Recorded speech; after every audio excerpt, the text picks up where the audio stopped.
Hello everyone, ഇത് കണ്ടോ? ഇതെന്താണെന്നറിയോ? ഇതാണ് കോരണ്ട അല്ലെങ്കിൽ കാരണിക്ക എന്നൊക്കെ വിളിക്കുന്ന ഒരു കായാണ്, കാട്ടിലെ കായാണ്. ഇത് നമ്മൾ പച്ചയ്ക്ക് തിന്നാൻ ഉപ്പും മുളകും ഒക്കെ കൂട്ടി, അതല്ലാത്ത പക്ഷം അച്ചാർ, പിന്നെ ജാം, അതുപോലൊക്കെ അല്ലെങ്കിൽ ജെല്ലി അല്ലെങ്കിൽ ചമ്മന്തി ഇങ്ങനെയൊക്കെ ആക്കിയിട്ട് കഴിക്കും. ഇതിനു മുമ്പ് ഇത് നിങ്ങൾ കഴിച്ചിട്ടുണ്ടോ? ഉണ്ടെങ്കിൽ പറയണേ, കമൻ്റ് തന്നെ.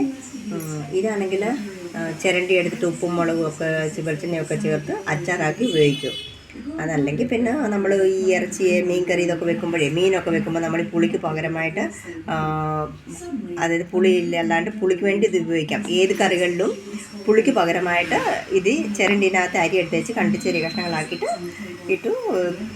ഉപയോഗിക്കാം.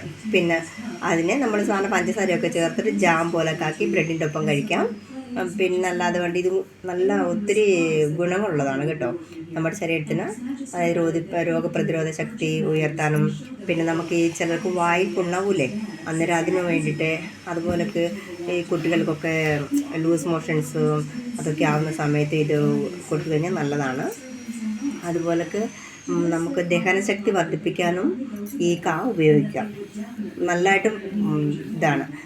പിന്നെ ഒരുവിധപ്പെട്ട എല്ലാ ഇതിനും നല്ലതാണ്. നമ്മുടെ നാട്ടിലൊക്കെ ഇഷ്ടംപോലെ കിട്ടുമെന്ന് തോന്നുന്നു.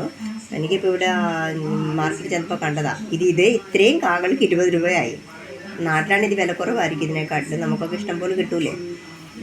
ഇതാണ് കാരണിക്കായുടെ ഗുണങ്ങളും. അതുപോലെ ഇത് അച്ചാറുകളായിട്ട്, ചമ്മന്തിയായിട്ട്, ജാമായിട്ട്, പിന്നെ പച്ചയ്ക്ക് വേണമെങ്കിൽ നമ്മൾ ഇച്ചിരി ഇതൊന്ന് പൊട്ടിച്ചേച്ചേ ഉപ്പും മുളകും ഇട്ട് നമ്മൾ പച്ചമാങ്ങ തിന്നൂലേ, അതുപോലൊക്കെ കഴിക്കാം. Okay, bye. ഇനി അടുത്ത വീഡിയോ ആയിട്ട് വീണ്ടും വരാമേ.